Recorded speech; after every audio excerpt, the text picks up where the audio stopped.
नमस्कार, आप देख रहे हैं आपका न्यूज। पुरानी पेंशन और विद्यालय मर्जर के खिलाफ फतेहपुर में अटेवा का रोष मार्च। जी हां, यूपी के फतेहपुर जिले में अटेवा NMOPS की राष्ट्रीय कार्यकारिणी के आह्वान पर अटेवा पेंशन बचाओ मंच फतेहपुर ने NPS, UPS और विद्यालय मर्जर के खिलाफ रोष मार्च निकाला। शिक्षक और कर्मचारी नहर कॉलोनी में एकत्र हुए और तख्ती, बैनर, पोस्टर के साथ पटेल नगर पत्थरकटा चौराहा होते हुए कलेक्ट्रेट पहुंचे। वहां मुख्यमंत्री के नाम ज्ञापन सौंपा गया।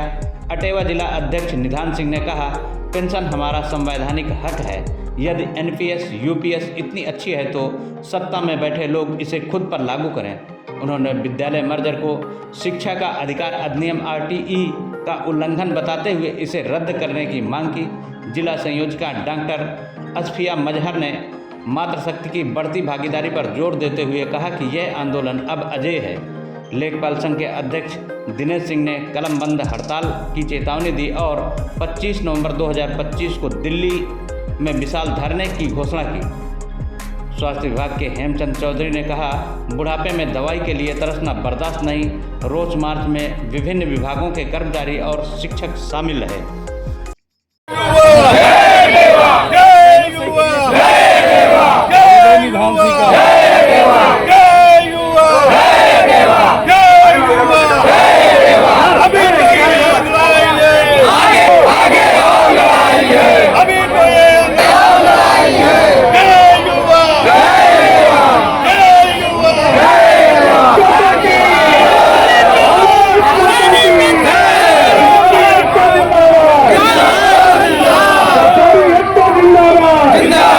बंद करो और पुरानी पेंशन बहाल करो, केवल और इस मांग पर चल रहे हैं। और इसी का छोटा सा रूप है मर्जर। स्कूलों का निजीकरण किया जा रहा है और उस पर 10,000 पे लोगों की भर्ती की जा रही है। भर्ती हो रहे हैं लोग, स्कूल बंद करके उनको जो है कंपोजिट स्कूल 2 स्कूल 1 कर दे रहे हैं और जहाँ पर ठेका कम थे वहाँ ठेका ज़्यादा कर दे रहे हैं। लाइसेंस 1 का हुआ, 2 वहाँ कंपोजिट हो गया। तो ये देश के लिए घातक है। और ये कहा जाता है कि किसी देश की जनता को अगर गुलाम बनाना है तो उस देश की शिक्षा व्यवस्था को बर्बाद कर दिए, अपने आप गुलाम हो जाएगी। तो मैं पूछना चाहता हूँ देश के हुक्मरानों से कि शिक्षा व्यवस्था को कमजोर करके आप ये क्या करना चाहते हैं? जगह जगह पर, गांव-गांव पर, गली गली में ठेका खोलने जा रहे हैं। ये कैसी व्यवस्था करने जा रहे हैं? मेरा सवाल है आप सरकार का तो कहना है कि मर्जर से कहीं ना कहीं शिक्षा जो है और मजबूत होगी और जो आज शिक्षा विद्यार्थी जो पढ़ने वाले छात्र हैं वो कहीं ना कहीं बैठे रहते हैं और शिक्षा उनको नहीं दी जाती है। जी, अगर आज सरकार कहती कि मर्जर से विद्यालय से ये शिक्षा व्यवस्था मजबूत होगी तो गांव-गांव में स्कूल किस लिए खोले गए थे? अगर सरकार ने गलत नीति अपनाई थी तो पहले उसका माफी मांगे। अगर सरकार ने गांव-गांव में स्कूल खोलकर गलत नीति अपनाई थी तो पहले उसकी माफी मांगे कि हमने गलत किया था।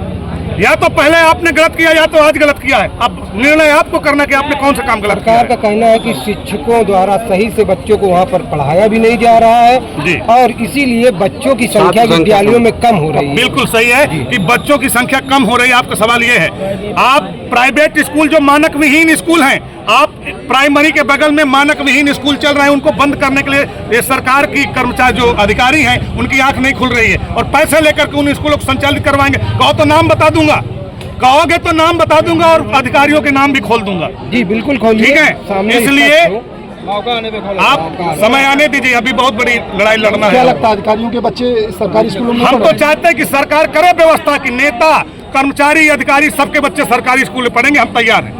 नेताओं की पेंशन की पेंशन की बात है। अगर देश पर बोझ है तो नेता अपनी पेंशन बंद करें, तब BSF के जवान की पेंशन बंद करने की सवाल करें।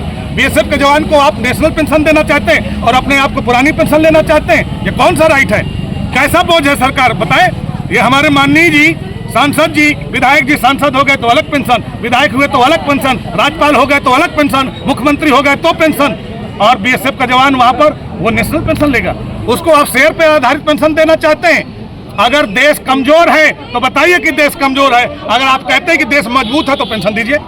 अगर पहले कमजोर था, पहले पेंशन दी जाती थी। अगर आप मजबूत हो गए हैं तो पेंशन क्यों खत्म हुई है? इसका मतलब कि दोहरी बात है, या तो देश मजबूत नहीं है, अगर मजबूत है तो पेंशन देना चाहिए। सरकार तो कह रही है कि सबका साथ सबका विकास। जी, सबका साथ सबका विकास क्या है? इस शिक्षा को कमजोर करके सबका साथ कैसे होगा? अज्ञानी शिक्षक, अज्ञानी जनता रहेगी तो केवल वो पेट भरेगी। मैं बार बार कहता हूं कि पेट भरना ही केवल जीना नहीं है। शिक्षित जनता जो है वो आवाज करेगी, अपनी हक अधिकार की बात करेगी। इसलिए ये हुक्मरान पार्टी से मतलब नहीं होता है। जितने जो आते हैं अगर गलत नीति अपनाते हैं तो जनता को अशिक्षित और बेरोजगार रख करके केवल अपने और केवल पिट्ठू बनाना चाहते हैं। गुलाम आपका क्या परिचय आपका? मैं निधान सिंह, जिला अध्यक्ष अटेवा फतेहपुर। उत्तर प्रदेशी प्राथमिक शिक्षक संघ संबद्ध अखिल भारतीय प्राथमिक शिक्षक संघ। ये आज का जो कार्यक्रम है वो अटेवा के तत्वाधान में है। हम सभी लोग इससे आच्छादित हैं। पुरानी पेंशन की मांग के परिप्रेक्ष्य में ये आज का जो पैदल मार्च, रोस मार्च है, ये पुरानी पेंशन और विद्यालयों को जो मर्जर की व्यवस्था सरकार ने लागू की है, इस मर्जर की व्यवस्था के खिलाफ, निजीकरण के खिलाफ हम सभी शिक्षक कर्मचारी एकजुट होकर के रोस मार्च में उपस्थित हुए हैं और ये वर्तमान सरकार को आगाह करना चाहते हैं कि जो इनकी गलत नीतियां हैं शिक्षा के प्रति और पुरानी पेंशन के प्रति, इसको वापस लेते हुए पुरानी पेंशन बहाल करें और जो विद्यालय मर्जर हैं इसको भी वापस लें और जो पुरानी व्यवस्था थी उसी को लागू करें। अगर यदि सरकार हमारी इन व्यवस्थाओं को, अगर मांगों को नहीं मानती है तो हम लोग लखनऊ कूच करेंगे और आवश्यकता पड़ने पर प्रदेशी नेतृत्व पर, जैसा भी हमारा नेतृत्व आह्वान करेगा, हम लोग दिल्ली में भी अपनी आवाज़ को बुलंद करेंगे। क्या परिचय है आपका? मान सिंह यादव, जिला महामंत्री प्राथमिक शिक्षक संघ, जनपद फतेहपुर।